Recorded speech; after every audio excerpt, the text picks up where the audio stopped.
ప్రతి అమ్మాయి మనసులో ఎవరికీ చెప్పలేని కొన్ని మాటలు దాగుంటాయి.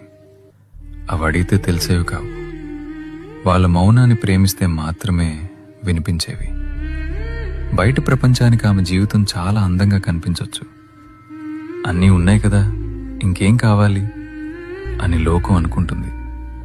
కానీ తనకంటూ కొన్ని కలలు, తనకంటూ కొన్ని ఇష్టాలు, తనకి నచ్చినట్టు బతికే ఆ చిన్న స్వేచ్ఛ, ఇవేమీ లగ్జరీలు కావు.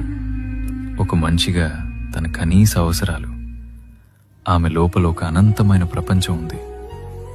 తనని కేవలం ఒక బాధ్యతలా చూడకండి, గౌరవం ఇచ్చే ఒక వ్యక్తిగా చూడండి. ఒక్కటి గుర్తుంచుకోండి, పంజరం బంగారానిదైనా సరే అది స్వేచ్ఛనివ్వలేదు. ఆమెకు కావలసింది కేవలం రక్షణ ఇచ్చే నీడ కాదు, తన రెక్కలు విప్పుకుని ఎగిరే ఆకాశం.